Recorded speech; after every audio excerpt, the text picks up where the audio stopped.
दोस्तों, हम प्रतिदिन चर्चा करते हैं कि ये इतने लोग धर्म परिवर्तन कर गए, आज सनातन धर्म खतरे में है, हिंदुओं को दबाया जा रहा है, बहुत सारी चर्चाएं करते हैं।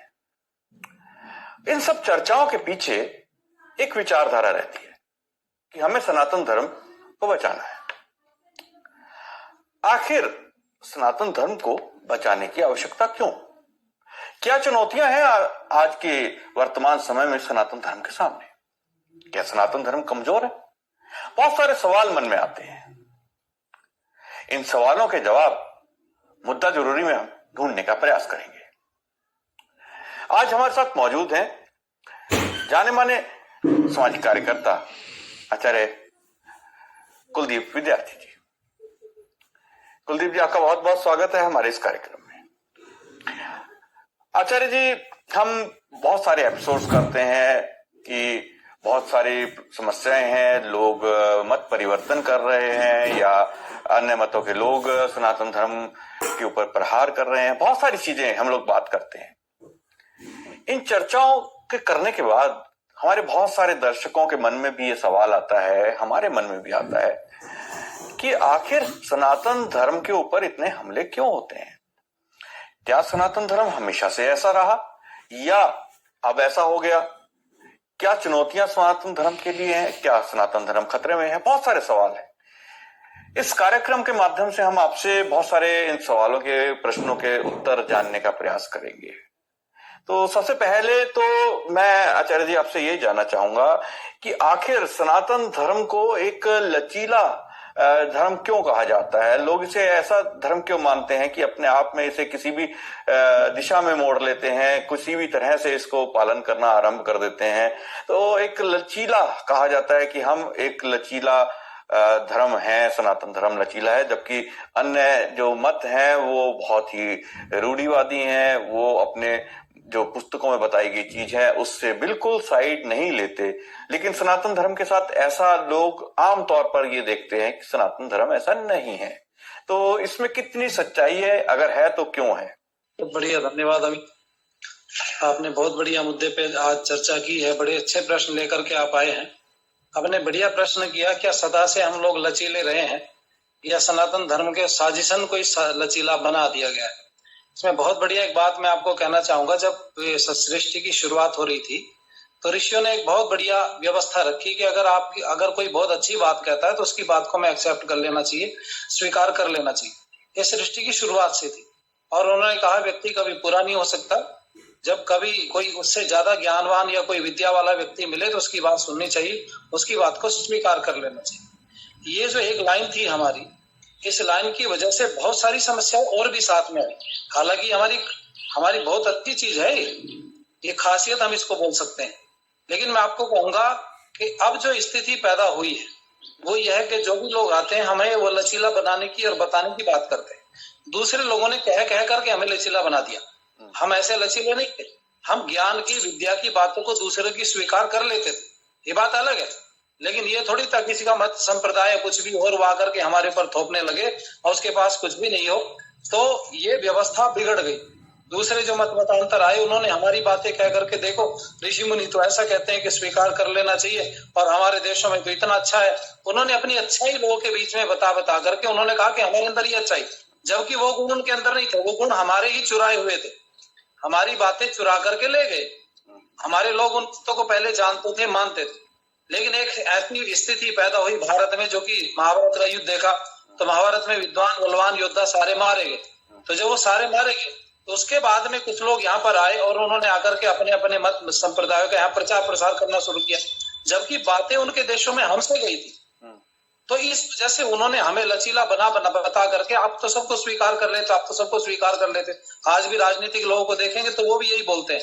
हम ऐसे नहीं है, हम किसी के ज्ञान की बात को स्वीकार करते हैं, किसी के मत संप्रदाय को नहीं करते। जी बिल्कुल, लेकिन आचार्य जी देखने में ये आया है कि लोग मैं जितना समझा हूं कि वेदों में जो ईश्वर की वाणी लिखी गई है, लेकिन उसका लोगों में या तो प्रचार नहीं हुआ। बहुत सारे आज जो संस्थाएं हैं, जैसे आर्य समाज प्रचार कर रहा है, लेकिन बहुत सारे लोग ऐसे भी हैं जो वेदों को जिन्होंने पढ़ा भी नहीं लेकिन अपने आप को धर्मगुरु भी मानते हैं, और वो इस चीज को कह देते हैं कि अगर आपसे ऐसा नहीं होता तो ऐसा कर लीजिए।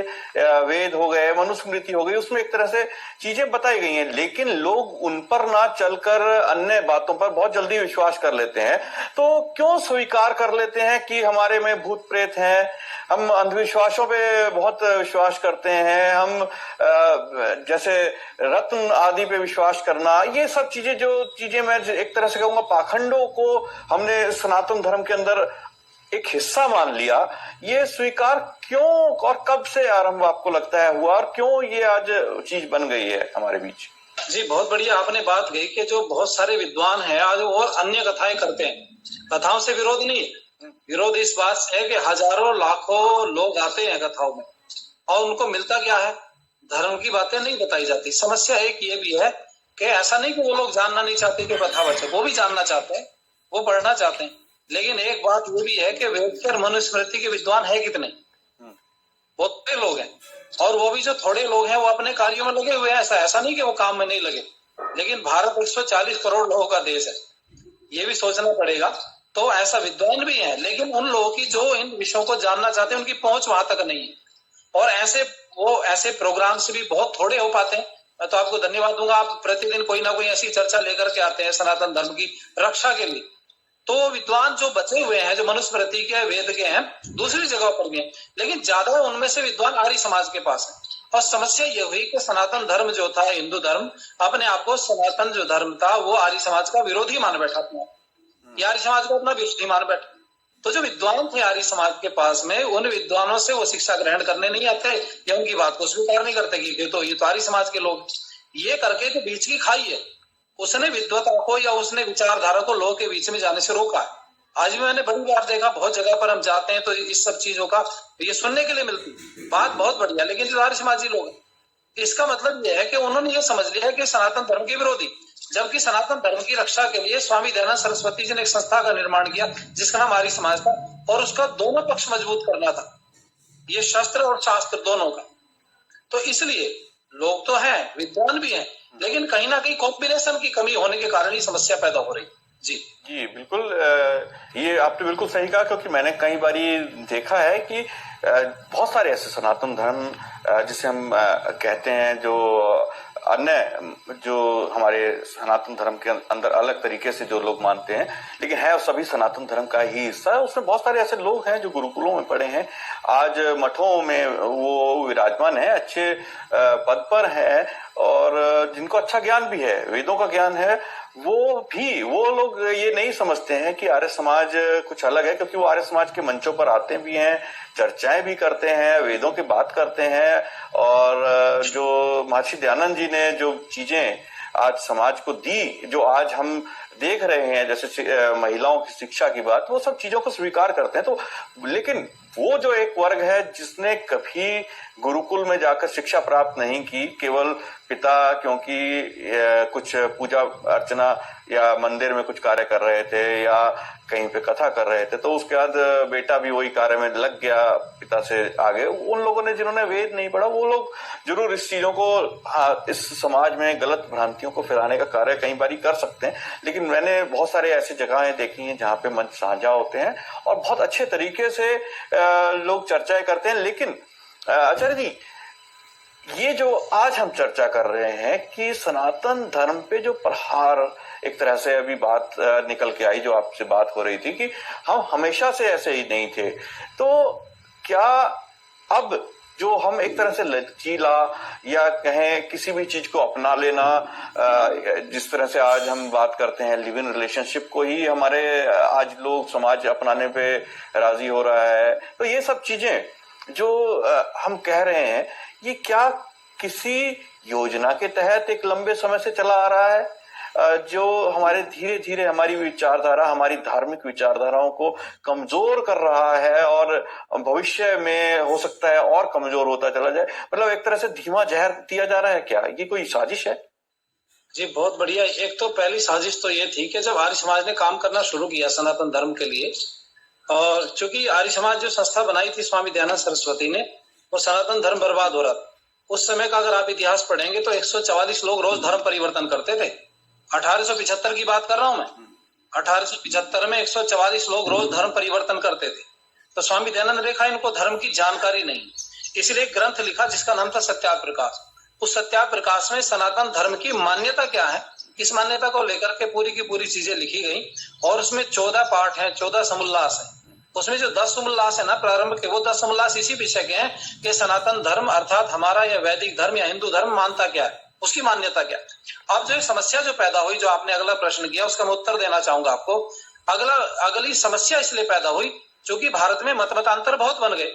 अब एक सामान्य व्यक्ति को तो नहीं पता कि क्रिश्चियनिटी या सनातन धर्म में जो संप्रदाय अलग अलग है वो अलग है या एक है। उसको क्रिश्चियनिटी में, उसको सनातन धर्म में कोई अंतर नहीं पता। उसका कारण ये है कि यहाँ राम रहीम भी आ जाते हैं।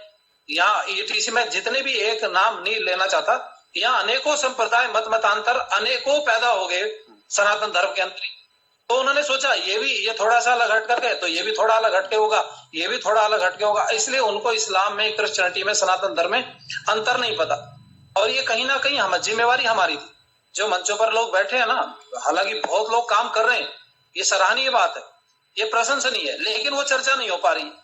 वो भी लोगों के सामने आना चाहिए कि काम बड़ी तेजी से हो रहा है और हमारे दूसरे जो सनातन धर्म में हमारे जो लोग हैं वो इस काम को कर रहे हैं, ऐसी बात नहीं। लेकिन वो चर्चा नहीं हो पाती, तो उसका पता भी नहीं है, इसलिए लोगों में मायूसी भी होती है कि होगा क्या आगे। ऐसी बात नहीं, लोग काम कर रहे हैं, रात दिन कर रहे हैं, लगे हुए हैं। लेकिन मैं कहना चाहूंगा ये जिम्मेवारी हमारी और ज्यादा बढ़ जाती है। जो लोग मंचों पे बैठे हैं, कथावाचक, उनकी जिम्मेवारी कि भाई वो सनातन धर्म की बातों को लोगों के सामने लेकर के आए। मैंने मान लिया आप कथा करो अलग तरीके से, बिल्कुल ठीक है, किसी नई दूसरी कहानी की कथा करो, कोई दिक्कत नहीं, किसी महापुरुष को लेकर कोई दिक्कत नहीं, लेकिन धर्म, ईश्वर, इन सब में तो मान्यता एक होनी चाहिए ना, बिल्कुल अलग नहीं होनी चाहिए। ईश्वर एक होना चाहिए, धर्म एक होना चाहिए, और उसकी मान्यता एक होनी चाहिए, प्राप्त करने का तरीका भी एक होना चाहिए। और वो अनेक, उसमें एक रूपता न होकर के अनेकता जब से आ गई, तब से समस्या पैदा हुई। जी बिल्कुल, आपने बात सही कही, क्योंकि आज हम देखते हैं कि कोई ब्रह्म कुमारी इसको मानकर ईश्वर को प्राप्ति की ओर जाने का प्रयास कर रहा है, तो कोई राम रहीम हो गए या रामपाल हो गए, हर एक लोग नया एक तरीका बना लेते हैं। चाहे ओशो है, हर एक ने एक तरीका बनाया और ईश्वर को अलग अलग तरह से अपने तरीके से उसकी प्राप्ति के रास्ते लोगों को बताने शुरू कर दिए। और शायद मुझे लगता है आचार्य जी, लोग एक तरीके पे सेटिस्फाई नहीं हुए तो दूसरे पे चले गए, दूसरे पे नहीं हुए तीसरे पे चले गए। उन्होंने वेद का मार्ग या जो हमारे ऋषि मुनियों ने रास्ते बताए, उन रास्तों की ओर या तो जा नहीं पाए या उनको कोई ले जा नहीं पाया। तो मैं आपसे जानना चाहूंगा, इस जो आज हम ये कार्यक्रम, ये चर्चा जो कर रहे हैं कि सनातन धर्म को और क्या आपको लगता है कि उसके सामने आज के समय में क्या क्या चुनौतियां हैं इसके अलावा? क्योंकि आज हम सनातन धर्म को एक तरह से कई लोग ये कहते हैं कि आज सनातन धर्म को अलग अलग शक्तियां हर तरफ से, चारों तरफ से जो है प्रहार कर रही हैं। तो क्या चुनौतियां आज हमारे सामने मौजूद हैं, किस तरह की चुनौतियां हैं? सबसे बड़ी चुनौती है सनातन धर्म के सामने संप्रदायवाद। जो अनेकों संप्रदाय पैदा हो गए, उन्होंने बरगला दिया है और लोगों को आज पता ही नहीं है कि सत्य है क्या। सबसे बड़ी समस्या ये, तो इसी के कारण से ये टूटता, ये व्यवस्था तो बिगड़ती जाएगी, उसको नहीं रोका जाए। उसको रोका जा सकता है एक रूपता से। आप देखो भारत में अगर 2 संविधान हो जाए, 3 हो जाए, तो भारत चलेगा क्या? एक संविधान होता है तो एक देश होता है, संविधान 2 हो जाते हैं, देश भी 2 हो जाते हैं। यही धर्म की भी व्यवस्था है। धर्म का धार्मिक ग्रंथ, धर्म की मान्यता एक होगी तो धर्म एक रहेगा, और अगर मान्यता 2 हो गई या धर्म ग्रंथ 2 हो गए तो मान्यता के आधार धर्म भी 2 हो जाए। और यही आज स्थिति बिगड़ रही है। उसको, ये जो चुनौती हमारे सामने सबसे बड़ी है कि हम सनातन धर्म की मान्यताओं को लोगों के सामने ले जा नहीं पा रहे। आपने बहुत बढ़िया प्रश्न किया। अभी आप कह रहे थे ना कि ये जो सनातन धर्म के लोग हैं, ये लचीले हो गए हैं, इधर से उधर, उधर से इधर आ रहे हैं, जा रहे हैं। इसकी सबसे बड़ी समस्या यही है हमारे सामने कि हम सनातन धर्म की जो व्यवस्था थी, मान्यता थी, उनको जन सामान्य तक पहुंचा नहीं पा रहे। अगर पहुंच जाए तो फिर भारत को विश्व गुरु होने से कोई नहीं रोक सकता। बहुत ज्यादा देर नहीं लगेगी। बहुत बड़ी समस्या नहीं। समस्या सबसे बड़ी चैलेंज ये है कि हम उस बात को लोगों तक पहुंचा नहीं पा रहे हैं, और आगे भी यही समस्या रहेगी। अगर नहीं पहुंचा पाए तो असुरक्षा की भावना तो रहेगी, असुरक्षित रहेगा। अगर पहुंच जाता है तो कोई समस्या नहीं। आपने बहुत बढ़िया बात कही थी कि इधर से उधर भटक रहे हैं, अभी इधर चले गए, यहाँ नहीं संतुष्टि तो आगे चले गए। जबकि वो लोग जिन जगह पर घूम रहे हैं ना, वो संप्रदाय अलग अलग हैं। अगर सनातन धर्म में आप आ जाओगे, सत्या प्रकाश आप एक बार पढ़ के देख लो, 10 उल्लास उसके प्रारंभ के आप अगर पढ़ करके देख लेंगे तो मुझे ऐसा पता है कि आप फिर भटकने की आवश्यकता नहीं पड़ेगी। कारण यह है क्योंकि वहां पर प्रश्न भी दिए हैं, उत्तर भी दिए। आपके मन में जितने प्रश्न उठते सनातन धर्म के प्रति, उनके सबके उत्तर दिए गए। जी बिल्कुल, आपने जो बात कही उसका आपने उत्तर भी दिया कि लोगों को जो महर्षि दयानंद ने जो सत्या प्रकाश दी उसकी शिक्षाओं का के बारे में पता चलना चाहिए। और जो लोग आज भटक रहे हैं, सांप्रदायिकवाद जो आपने बताया, एक संप्रदाय, अलग अलग संप्रदाय, छोटे छोटे लोगों ने अपने जो डेरे बना लिए, किसी ने अपना मठ बना लिया, किसी ने अपना संप्रदाय बना लिया, अलग अलग सबकी मान्यताएं हो गई हैं और लोगों ने इसी हिसाब से कहते हैं कि अलग अलग रीति रिवाज भी बना लिए हैं। तो ये सब एक तरह से छोटे छोटे टुकड़ों में बांटता चला जा रहा है। लेकिन इस चर्चा का हमारा जो मोटिव है, लक्ष्य है, तभी पूरा होगा आचार्य जी जब हम इस जो समस्या है इसका कुछ हल निकालें।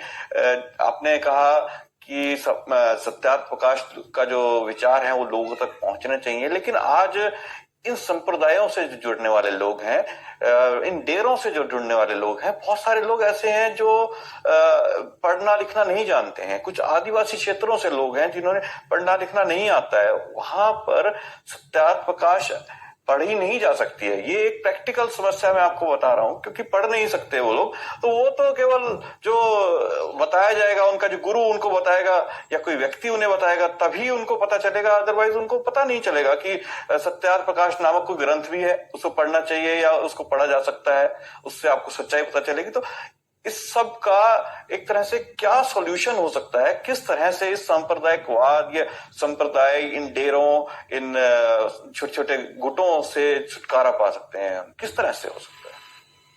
बहुत बढ़िया बात आपने कही है। प्रधानमंत्री जी देश के जो योजना निकालते हैं ना, दिल्ली से जो उन्होंने योजना बनाई है, उस योजना को प्रधानमंत्री जी जाकर के घर घर नहीं पहुंचा रहे, उनके लिए प्रतिनिधि बने हुए हैं। और प्रतिनिधि आगे अपने से आगे अपने से आगे अपने से आगे, मतलब वो लास्ट वाला जो प्रतिनिधि होता है उसको समझाने की क्षमता इतनी बड़ी होती है कि वो अनपढ़ आदमी को भी बता देता है कि ये जो योजना है इसका तुम्हें लाभ होगा या हानि होगी।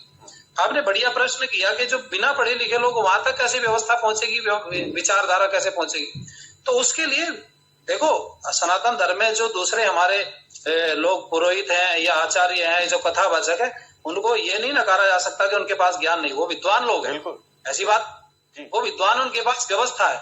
लेकिन सत्यार्थ प्रकाश की बात मैं क्यों कर रहा हूं, उसके पीछे कारण यह है कि स्वामी दयानंद सरस्वती जी ने एक सिलेबस छोटा सा, कम शब्दों में छोटा सा सिलेबस निकाल करके दे दिया। जैसे एक बच्चे को आप रैंडम पढ़ाओ, कभी कुछ पढ़ाए कभी कुछ पढ़ाए, नहीं आएगा। एक तरीके से पढ़ाओगे तो पूरी बात समझ में आ जाए।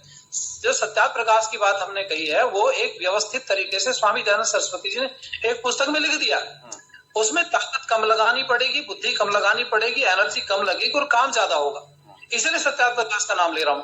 अदरवाइज सत्यार्थ प्रकाश के बिना भी आप इस व्यवस्था को आगे जन जन सामान्य तक पहुंचा सकते हैं, लेकिन उससे छोटा, उससे और तर्कपूर्ण और उससे ज्यादा कहीं ऐसा सिलेबस मिलता नहीं।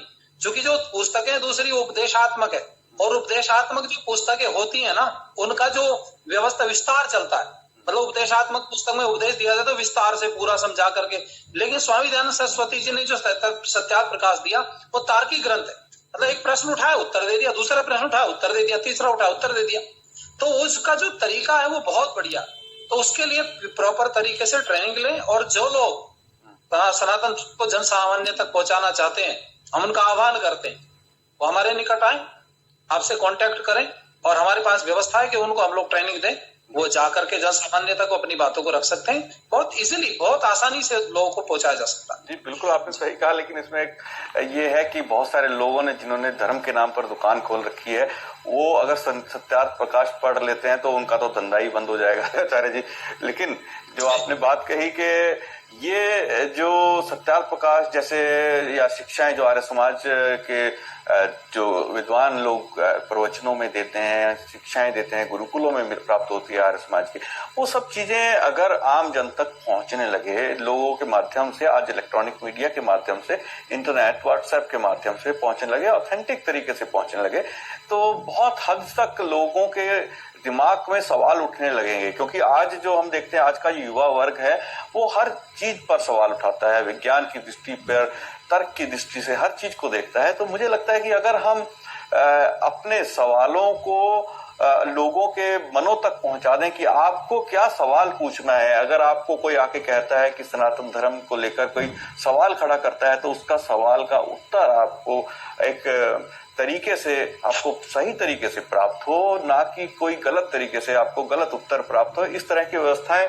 आज हमारे समाज में, आज हमारे जितने भी इस तरह के जो संगठन हैं जो इस सनातन धर्म के प्रचार प्रसार में जुटे हैं, उन सबको एक मिलकर कुछ ऐसा कार्य करने की आवश्यकता है कि इस सनातन धर्म की ये जो अलग अलग संप्रदायों से लोग जो जुड़ने का प्रयास करते हैं, एक तरह से हम उन्हें कह सकते हैं, जो आगे जाकर जब वो सेटिस्फाई या जब उनका ध्येय पूरा नहीं होता एक संप्रदाय से दूसरे संप्रदाय से चौथे संप्रदाय में जाने पर, तो वो कहीं ना कहीं मुल्ला मौलवियों या इन पास्टर्स के जो चक्कर में फंसते हैं, उनके अंधविश्वास में फंसते हैं। वो सोचते हैं चलो हमने एक संप्रदाय, एक पूजा पद्धति को अपनाया, दूसरे को अपनाया, फिर तीसरी को अपनाया, वहां पूरा नहीं हुआ तो हो सकता है ईश्वर हमें मस्जिद में मिले या मजार पे मिले, या हो सकता है उनकी जो मनोकामना है वो चर्च में या किसी चंगाई सभा में पूरी हो। तो इस तरह की जो सोच है वो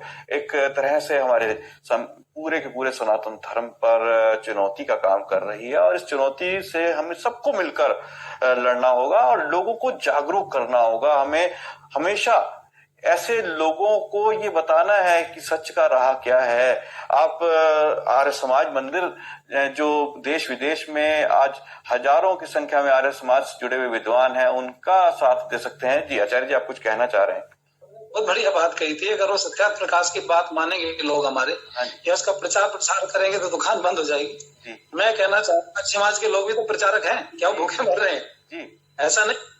और दूसरी बात यह है कि जो लोग झूठ बोल करके, कथा करके जो पैसा कमा रहे हैं, अगर सच बोल करके कथा करेंगे तो क्या उनको कम मिलेगा धन?